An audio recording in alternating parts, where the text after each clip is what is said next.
My name is Jethro Nagel. I've been here, this is my third time coming to Derby, all the way from the mighty Western Australia. So very nice to be here, and a few of you might have seen me at other of the gravel races in Australia, Gravelista, a few times in Beechworth, Dirty Warney, and of course we've got the 7 gravel race over in my state, which is good as well. And I'm sure there's a few here that are looking to qualify, already have, towards the World Championships in October. Tonight we are talking to 2 very special guests, 2 former winners of the mighty Cardigan, and they've recently returned from a big stint over in the US, racing really the origins of gravel racing in the world with Unbound and the Lifetime Grand Prix series. So we're going to talk to our guests about that.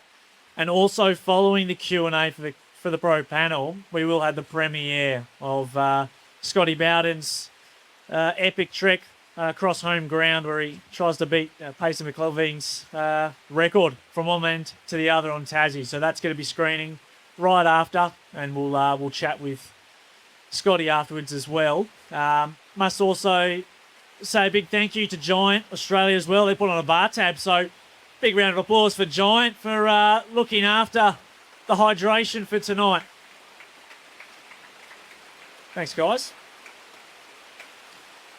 All right, now just checking. How's the sound back there with the rain? Do we need to turn it up? It's okay.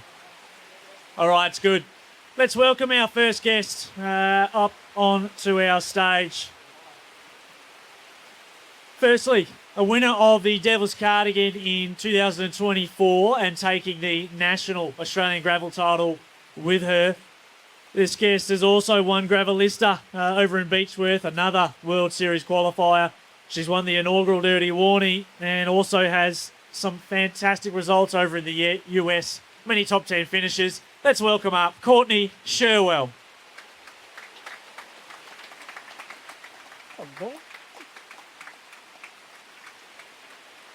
And our second guest. This man is, probably undoubtedly Australia's best male gravel racer and one of the best in the world as well. He's 2-time in a row champion of Devil's Cardigan, staring down the barrel of a 3-peat. He's won Gravelista twice. He's won the Dirty Warney 2 times. Rattle Gravel, he's won that recently, 4th at Unbound as well. Brendan "TREKKY" Johnston, everyone.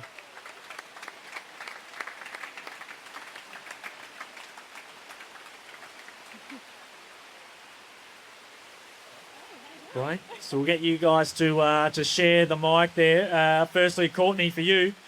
2024, last time you were here in Mighty Derby, your race was decided by less than a tyre width. How does it feel to be back? It feels really good to be back, but I don't want to be reminiscing on that finish. I really stuffed that up last year, so I was lucky to get the win. And I'll hand it to Justine. She's not a sprinter, but she really had a good sprint. So she certainly did. Yeah, she did, but she left the gate open. Yeah, no doubt about that. She did, but no, it's really good to be back. I was disappointed I couldn't get back last year being overseas, but yeah, it's really nice to be back here and to reminisce on my national title here and be back out on the course. It's a beautiful course. And I understand that this is your first ride really in winter conditions since then. Is that right? Yeah, so thankfully missed winter for 2 years. So Must be nice. I shouldn't complain because that's, it's nice to be able to have summer all year round and chase that around. But yeah, coming back to winter and then trying to prepare for altitude at the moment. So having to do heat training doesn't really make sense. But yeah, here I am and yeah, we'll make it work. Ready to go. Very good. And TREKKY, mates, twice in a row here at Devil's Cardigan. What is it about this race that speaks to you? Why do you just keep doing so well here?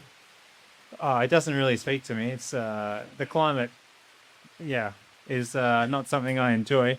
But I sort of had to come to see it to believe it. I heard a lot of good things about the race and the obviously I've been to Derby before and it's a really good spot, but good community and good energy and passion around the race. And then I heard rumors of how hard the route is, and that kind of enticed me. And once I came the first time, I was sort of understood what it was about, and Yeah, hopefully I'll be back for years to come. But no, it's a unique climate to race in, I think, especially this time of year. January would be probably nicer, but here we are. Hey, we got May. We did get May one year, so I think, maybe we start creeping up the months earlier in the year. But you're right, this race, it does have a really nice feel to it. From what I've noticed, being at all of the races here in Australia, as they start to get a bit bigger, they can start to maybe lose that, I don't know, that community feel, once you start sticking the UCI logos on and there's sponsors everywhere, and you can start to fall away. And I've noticed a little bit of that with the 7 gravel, as that's become huge as we go towards the World Championships. The organisers themselves are with it.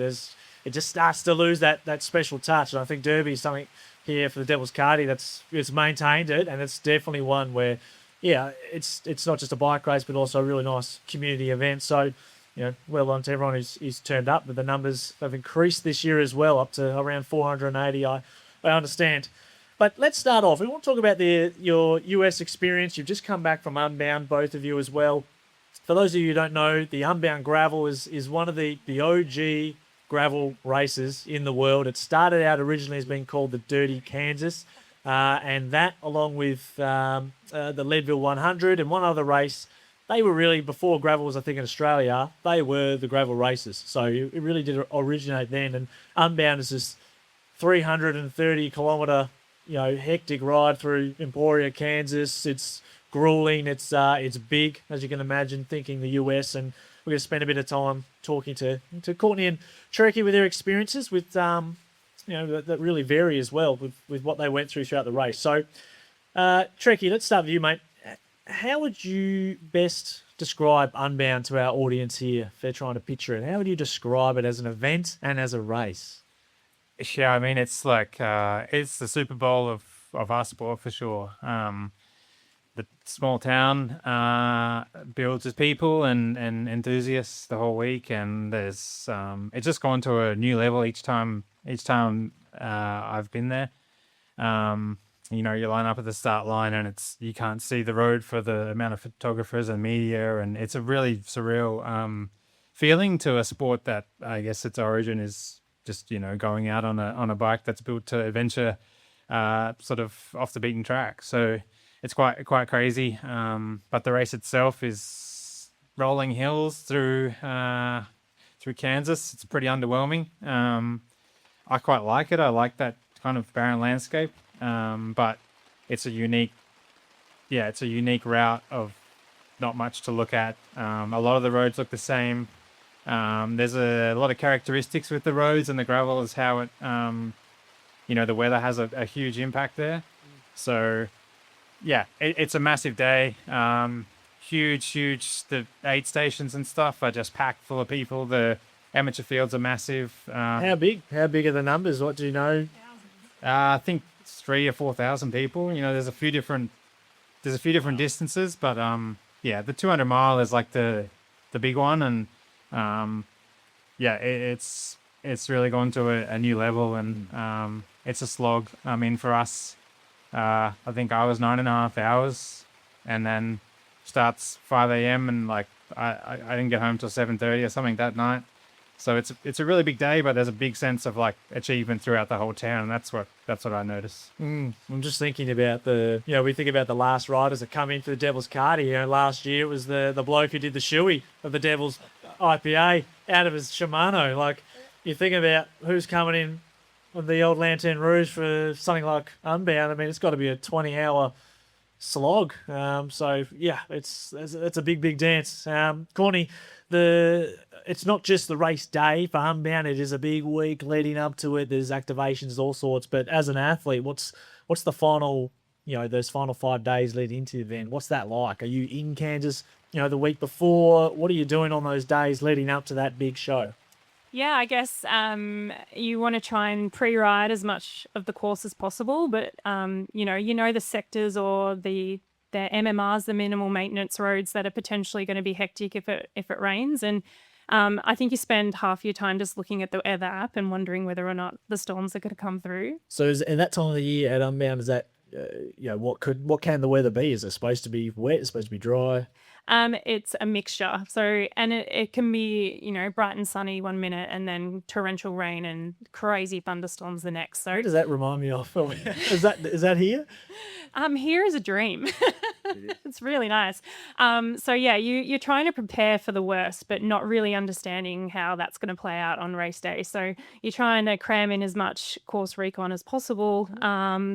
And yeah, trying to get the bike set up and get that ready, maybe changing your tires 10 times because you're not sure how it's going to turn out.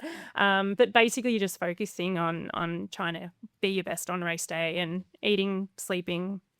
Yeah. Okay. Does it get more? Do you get more anxious as the days get closer? Like, are you winding up as it comes closer, or can you actually relax?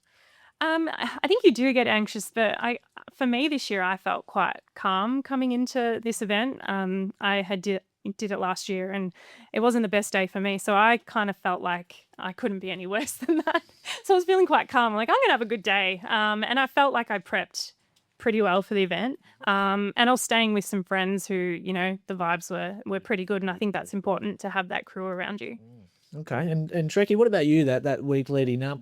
Can you talk to us about some of the, just as a punter rolling into that week, what's there? Is there activations? Is there things like this, the pro panels, that sort of thing? What's going on in the event space? Yeah, I think from like earlier in the week, a lot of people are arriving to ride the course. And honestly, like you just kind of need to know where the key bits are. So like I think like people do a lot more than they need to, but yeah, that's kind of the thing that's done now. And then from Wednesday on, there's different things. Like there's a massive expo there, which I try and steer clear of because it's hectic. And a few like sponsor things and lots of rides. Like there's a ride every hour of every day leading in kind of thing with a different sponsor or whatever.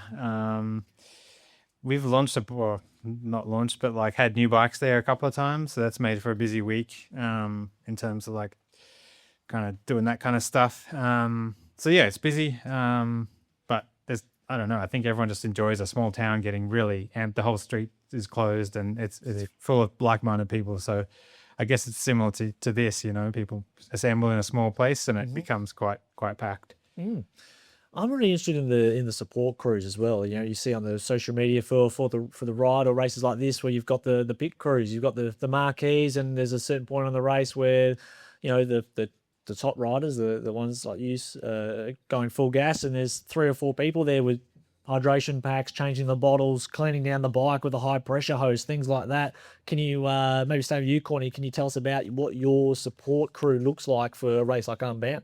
Okay, so I am a privateer, so I would say that I don't have a team that I travel with that support me. So it's all something that I have to arrange on my own. And thankfully, being my second year doing the Grand Prix and building connections last year, I've managed to have a small group of friends and people that I can rely on. And my partner, John, but he wasn't there for Unbound. He decided to go home early. Thanks, John. But basically, I've built some networks, and I had friends that were willing to fly from other states in the US to come and just literally hand me a pair of glasses or hand me a bottle in the pit crew. But I bought a pressure washer, battery operated pressure washer off Amazon for like $100. I was like, I need one of these. It's going to be detrimental, and we used it nearly at every zone. So for me, it's just, I had to work out what I needed and who I had in my crew.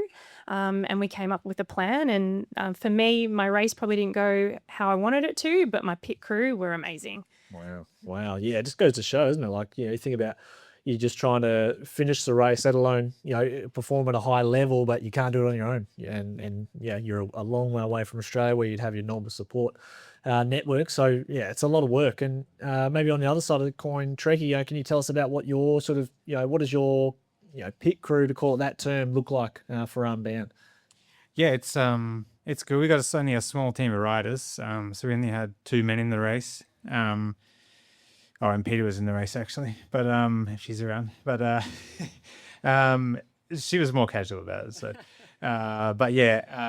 so we have a couple of mechanics and like a team manager and actually a lot of staff from just regular staff from Giant were there to preview We it. had a lot of crew there by the sound of it. What are they? Let's say the mechanics. What are they bringing with them apart from tools? Do they have spare wheels? Is there a spare bike? Like how far does it go? Yeah, we have a spare bike, but you can't actually swap the entire bike. So that's part of the rules. But we just take one to have like a whole bike's worth of stuff. Okay. And then like chains and derailleurs and all that kind of shit just laid out, ready to pick up. But I actually didn't even stop once the whole race. So yeah, I don't know. I just grabbed a musette each time, and that was it. So they were pretty underwhelming sort of day for them. I mean, they just kind of hung out for.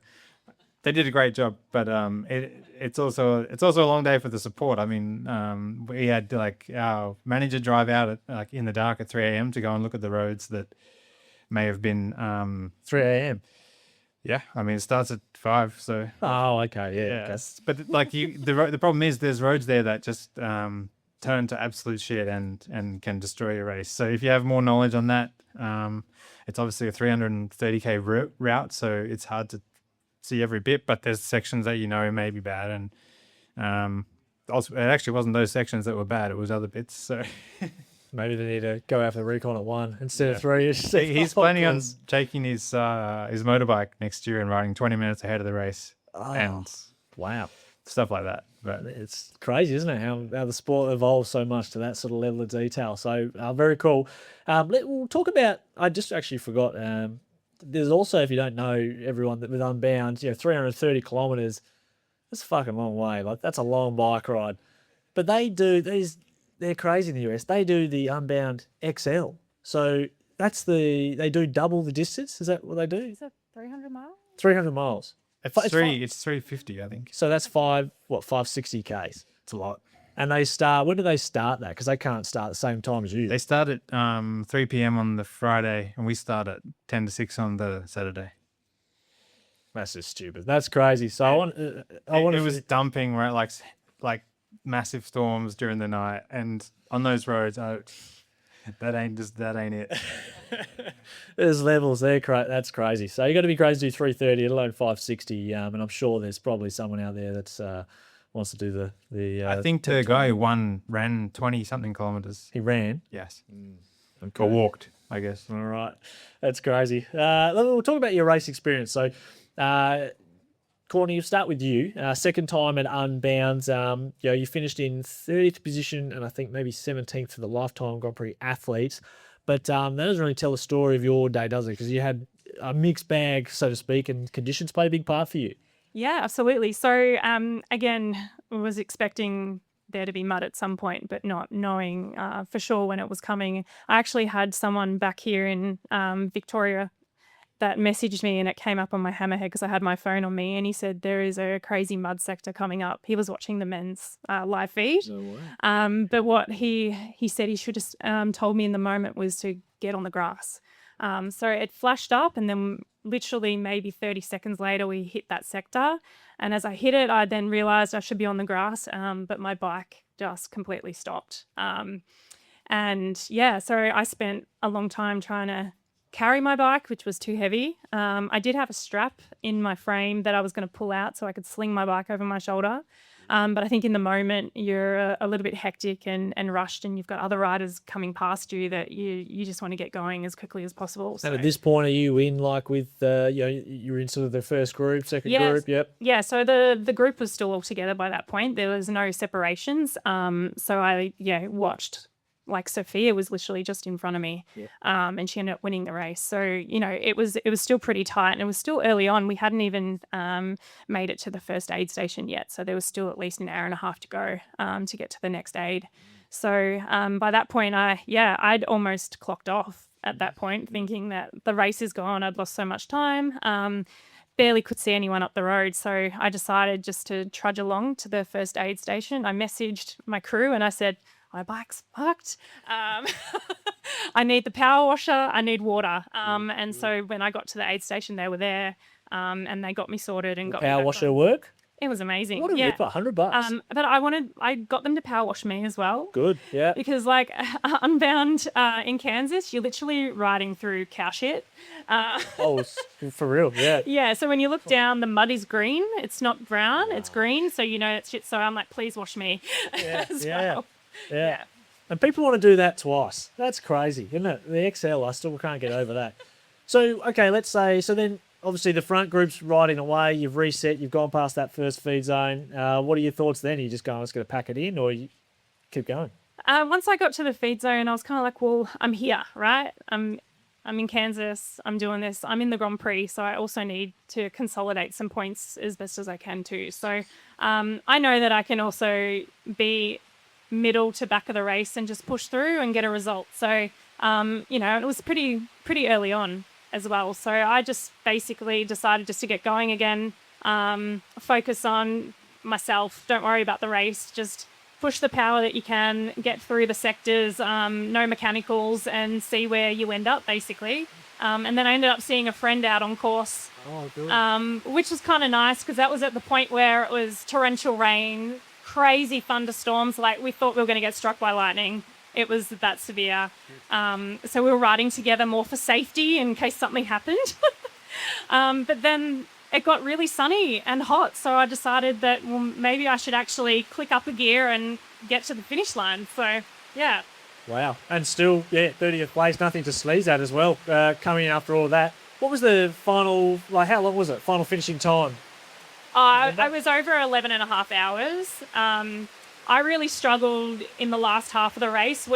When I stopped in that mud sector at the start, I twisted my knee, I think, when I've unclipped. And I ended up getting to the point where I could barely push the pedals with my right leg. So, yeah, the last half of the race was brutal. So when you're in the box, right, you've done your 200 clicks in, you know, you're just battling, like, you know, maybe some people here, you're all athletes, but there might be moments tomorrow when you're just feeling it big time. How do you just stay motivated to keep going in those, you know, to push through that final sector? What is in your mind that goes, I'm not pulling out, I'm going to keep going, I'm going to keep following that wheel? How do you do it?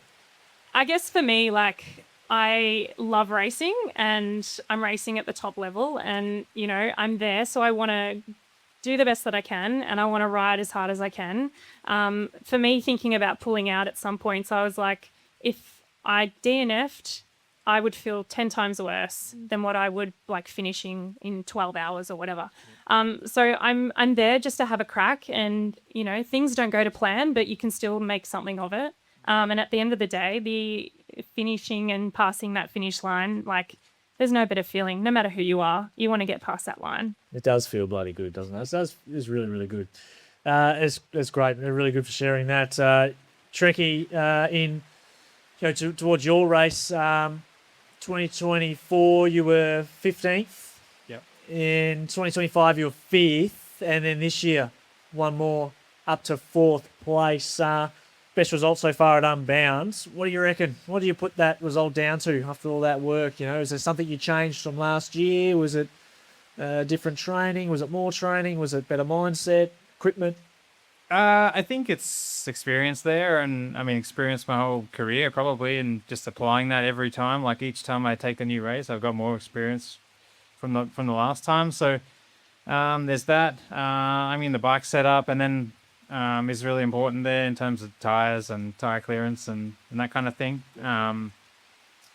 And making good decisions and being comfortable with the decisions we've made. And I think year on year I'm just getting better. I train more, and I only went full-time racing maybe 4 or 5 years ago now, up to then.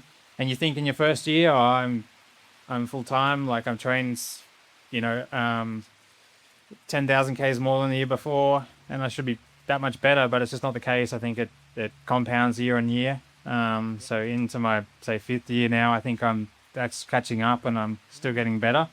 Getting older, but still improving. So yeah, try and take that into big events like that, where it's a lot of aspects that pay off.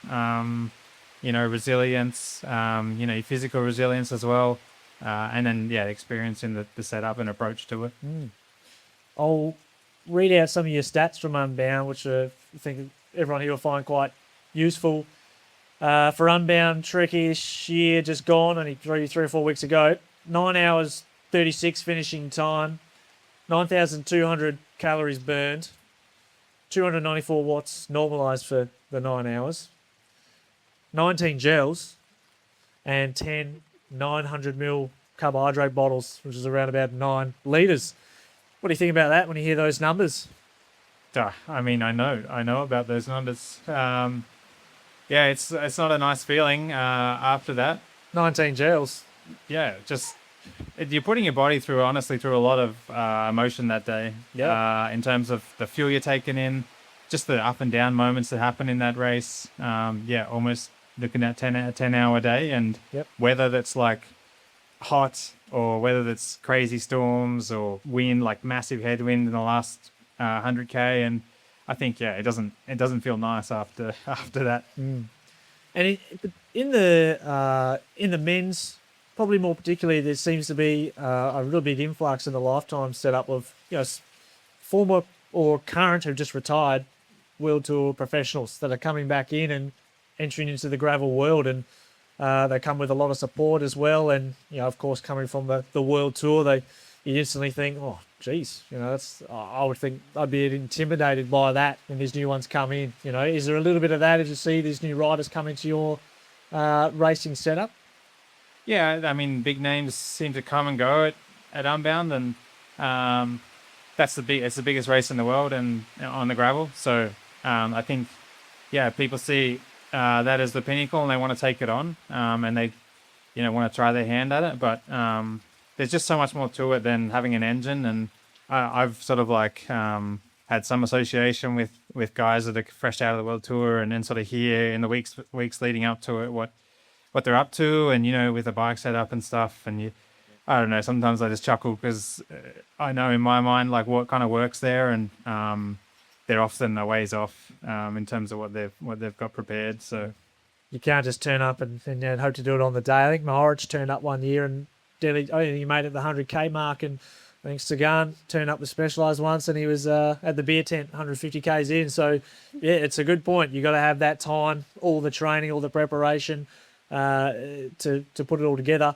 And talking about that preparation, can you give our audience here, Courtney, just starting with you, Unbound, obviously it's a training for years under your belt, but just that specific preparation, what kind of training is Unbound? 6 weeks before the event, what are you doing on the bike for a week? What would a week look like in terms of hours? What type of training? Can you expand? Yeah, well, I ended up going to Lincoln, Nebraska 2 weeks or so before I went to Unbound, and the terrain's pretty similar there. So it was to do like a bit of a pre-Unbound training camp, ride roads that are similar, just get that time on the bike. And, there were some days my longest ride would have been 7 hours, and that was no intensity. I was just tapping the pedals out all day, focusing on fueling properly and making sure that was all down pat as well, and just testing my equipment.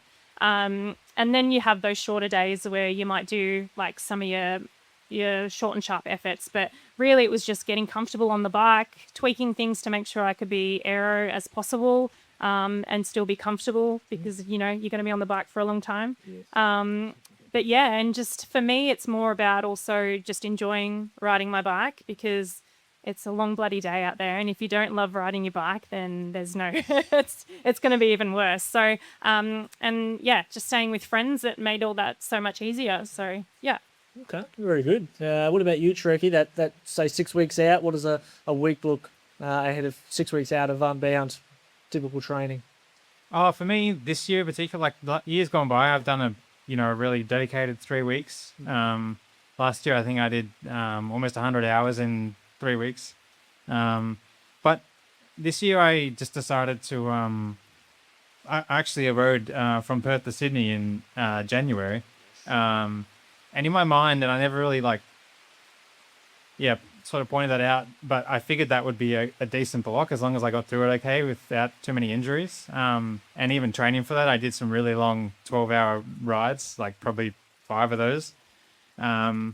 So I did like all this volume early in the year. And then as it happened, my schedule, I was just traveling back and from here and to different races in that month before Unbound. So I don't know, I just wasn't that stressed about it. I think I didn't even do much more than like a 7-hour training day, which is, I mean, decent days, but yeah, not like a dedicated block or anything. I just felt like, yeah, I'd done that earlier in the year, and I'd kind of gotten away with it. It felt like, you know, maybe that was a risk, but yeah, so I just carried that in, and then as I turned for home in Unbound with a 30-mile-an-hour headwind, and I was all by myself. I was like channeling that inner. When I rode across, I had really bad headwinds the whole time, so it paid off in more ways than one. Yeah, that's really good. Does that mean the ride across Australia remains a staple pre-season? No. I'll do it. I would like to do it again, but yeah, it took a lot out of me and my support crew. Yeah, no doubt. A big effort, and you raised quite a lot of money as well for your charity. What was the charity? Tour de Cure. Tour de Cure. And how much did you raise? 40,000. Yeah. Pretty impressive. Round of applause for that, ladies and gentlemen. 40,000. And he had the worst conditions for the whole time. And this to finish, didn't you? Right into Sydney with sideways rain. We'll change tack a little bit and talk about the upcoming World Championships, which I think, you know, is a special one to talk about because it is here in Australia for the first time. And I think the first 4 or 5 UCI World Championships that have gone already, they've started in Europe. The courses sucked. You know, they're just goat roads, no proper hills, limestone tracks. There's not real gravel courses. I don't think anyone thought that. And for this year, first time ever, we're going to have a course that's actually gravel, just like here, Devil's Cardigan 7 over in Nannup, Western Australia. It's the same. It's a proper gravel course, proper climbs, really exciting. And Courtney, you've previously been on the podium at 7. You and Cass share the podium, and where Worlds has been held. What can you remember about that course, and is the World Championship something that's on your mind? I think I remember it being quite wet and like the clay, sticky mud. It was a wet edition. And mass start too, which was pretty hectic going into that first descent. But I think I spent most of the day on my own in that race. And I remember coming across my partner John out on course, and he was like, "Oh my God, why did you take so long? I need your spares, like I need your tubes." So I ended up stopping and giving him like my spare tube, but then that had a hole in it. And anyway, he had a horrendous day, and then I just tapped back to the finish. Yeah, got on the podium, which was great, but it was a mud fest, that one. Yeah. Who here is trying to qualify for the World Championships? You put your hand up if you got an eye on World Championships. That's good. And what about qualifying just for your age group today here, tomorrow, sorry, on Devil's Cardigan? Just trying to get on the podium. Put your hand up if you're keen for a good result. There's a few. I think everyone is keen deep down. TREKKY, you have, it might be actually both of you, have the clash because the World Championships in October does clash with a lifetime event. So what does that mean for you, Mr. TREKKY?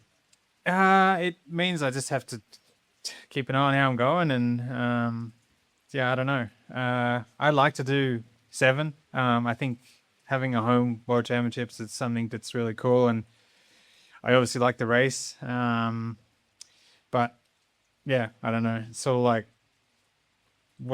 my main core of what I do is the lifetime, and it's in the US. But if I'm having a maybe like a shit season, then I'll come and do 7. But seems unlikely. You're having a pretty good season. I mean, anything can happen from here. That's right. Yeah. That's right. Okay.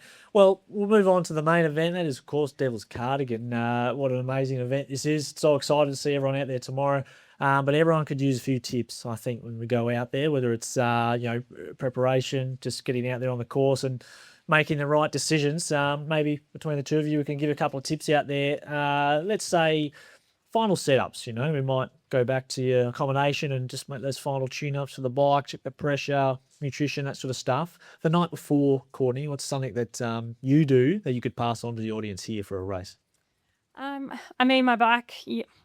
My bike's already ready to go. I won't be making any tweaks now. I'd hope that everyone else is in the same boat. You want to try and be organised.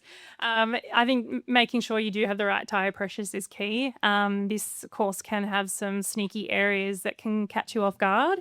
And with all the logging trucks going through lately, there's some rough, rocky roads out there. So definitely making sure your tyre pressures are set, and then also laying out your nutrition. It's going to be a cooler one, which can sort of catch people off guard. You think you don't need to eat and drink as much because it's not as hot. But I would say definitely fueling and tire pressure are your two key areas. Excellent, very good. Giant helping with the fueling with our bar tab as well. So don't forget, make sure you're hitting up the door. Waters. Trekkie, what about you, mate? You got anything for their audience, for the punters here? What can they do that could better their experience tomorrow? Or on race day, something, a decision they could make during the race. I always say keep it in your pants, and by that I mean like pace yourself. I think I was having a chat with a guy on the ride this morning actually about this, and I think like I still find myself learning about what I'm capable of in terms of going the distance in an event. Doesn't matter whether it's 3 hours or 10 or 8 days. I think you're always learning. So I think as long as you got that in mind and you learn something tomorrow that you can maybe take to the roads of Nannup in September, October. I think it's learn about yourself and what you're capable of. And that's not always the same in the first hour as it is in the last hour. So yeah, it's a 106 kilometer event. So I think you need to race it like that. Yeah, I think everyone's surprised themselves out on the bike at some point, whether it's an event or out on a ride. You just never know what you're capable of, and of course the training you've put in. Now, what about some questions? I'm sure some of you out there might have some questions to ask, some better ones about your setup. Does anyone have a question you might want to ask Courtney or Trekkie about anything to do with their Life Time Grand Prix or maybe the race tomorrow? Yes, I'll bring the mic over to you. Just say your name and then you ask a question. Sure. Thanks. I'm Kim, and that's a question for Trekkie. What is one mistake amateurs often make that elite riders have learned to avoid? There's a lot. I feel like I have an advantage because I race so much, so I'm always able to learn a lot. But I think like testing your stuff in training, your equipment, your nutrition. I think people like maybe they think, oh, it's just a training ride, I'll get that sort of for race day, or and I think if you can apply those little your setups and your food and whatnot to your training and practice that stuff, I think that's something that I try and do, I guess. Great, thank you. And question for Courtney. How do you stay composed and make good decisions when things don't go to plan in your race? That's an excellent one. I think that you just need to look at the bigger picture, and that can be very hard in the moment, but take a deep breath. And I've always said, like, I'm my most positive version of myself when I'm on my bike, so I know that I can talk myself through it and, move on. But, you've just got to stay calm, and hopefully you've experienced some challenges in training as well, and you've learned how to adapt and get through things. But ultimately, just looking at the bigger picture and why you're there, it's always a good driver to stay composed. Awesome. Thank you. Very good, very good. Anyone else got a question for our panelists? We've got one over there. This is good now. Justin, Trekkie, I watched Unbound and saw you finish and watched the race, and it was unbelievable. Anyone who finished that race, how muddy it was and how epic it was. What was your overwhelming emotion when you crossed the finish line?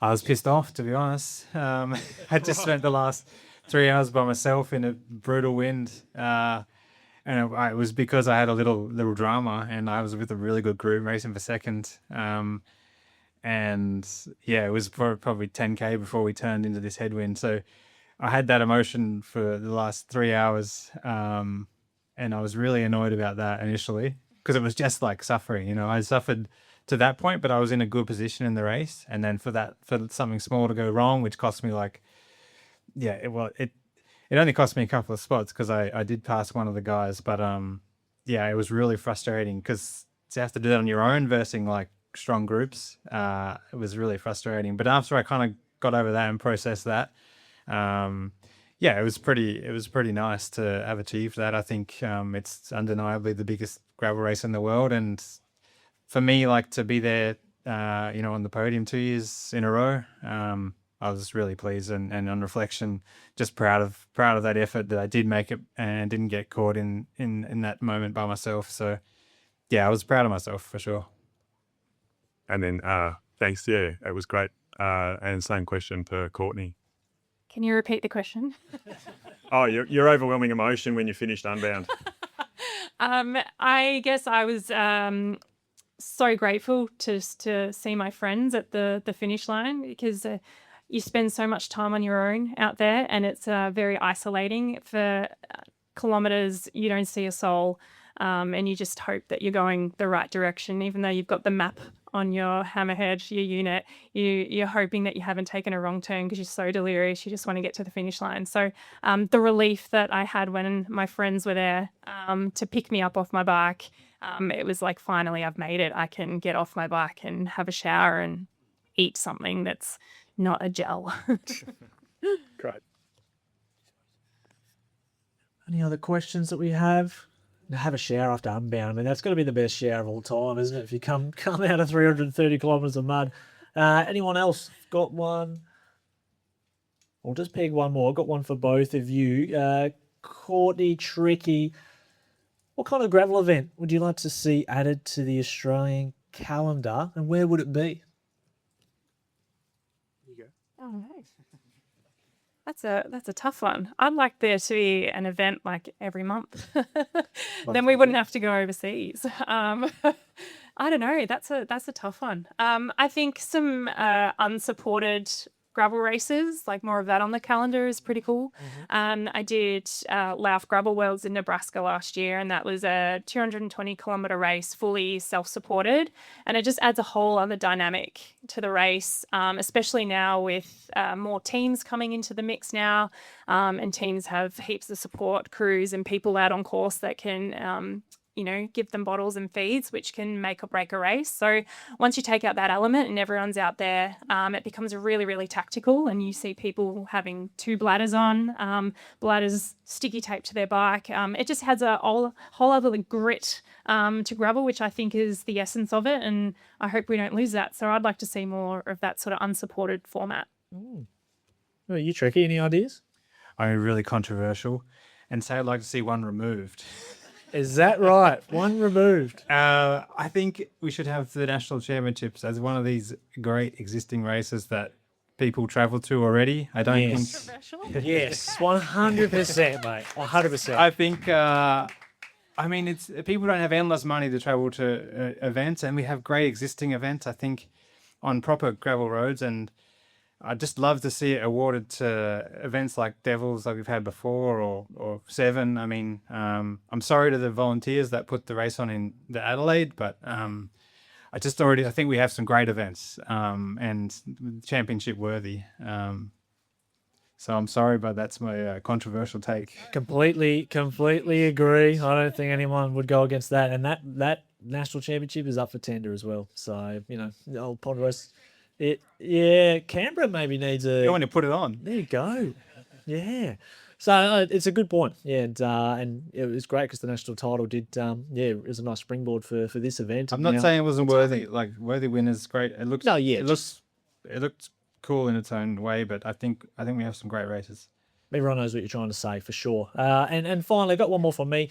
The technology and gravel, I think that's something that's just... exploded. We've got the bikes have changed so much just in the last 5 years, really, haven't they? What was the gravel bike? It was just a cyclocross bike, what it started with, or a mountain bike with drop bars. I mean, that was really the very OG. Now the bikes is, at first it was about the clearance, and then it became, let's try and make them faster, aero frames. Now it's a mixture of both. And I wondered, from both of you, what do you think will be that next piece? What's the next jump in equipment and tech in the gravel world? Because it feels like, the clearance, the aero, the lightweight stiffness, that's kind of all come together now. But what's next? There's got to be something. They're in the wind tunnel. I mean, are we going to go motorbikes?